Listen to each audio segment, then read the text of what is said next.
Good day sa inyo guys. We have an example of sketch or illustration here, and let me show you on how the plan had been constructed, or on the present it is constructed by the welder. Let me look at him that he is.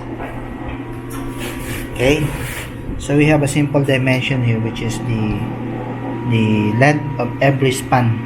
We have 4 span here.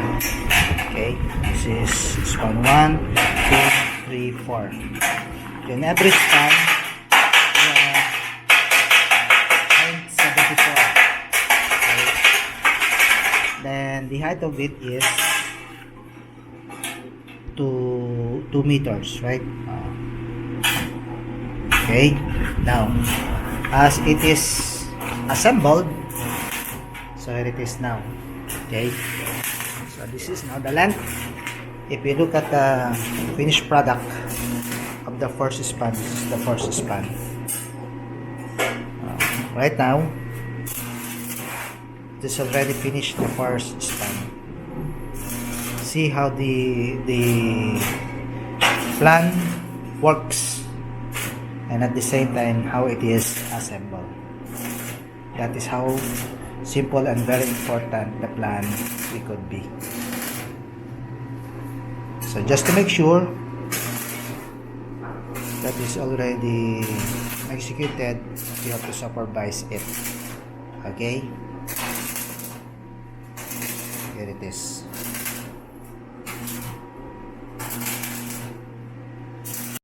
Okay guys, let's take a look at the finished product of this panel. Okay, the second panel, the one that have a design. This is the finished product, already done. Then we have to look up to the next, what we are to install the other panel. Okay, so that is how useful what the plan can do, no? Okay. Okay, on the face or upper face of the structural of our project on the terrace, this is now the complete product or finished product of the said structural design. So it is already complete. Okay, what we are going to do, or what we are going to wait here, is the installation of this structure.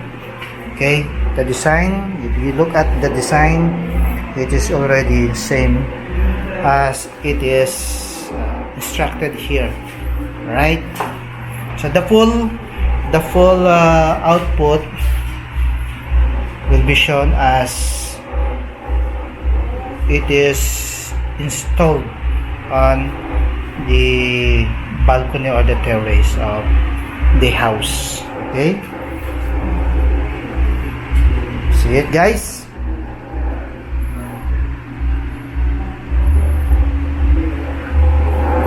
So same siya, right? Then the vertical,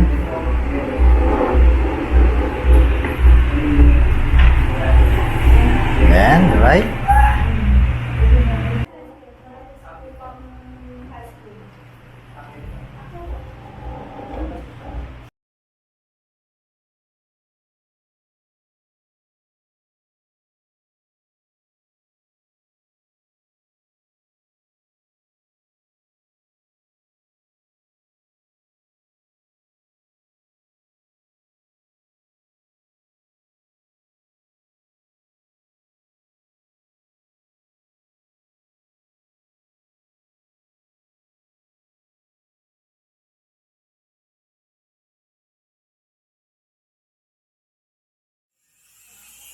Pag magkakabit pa.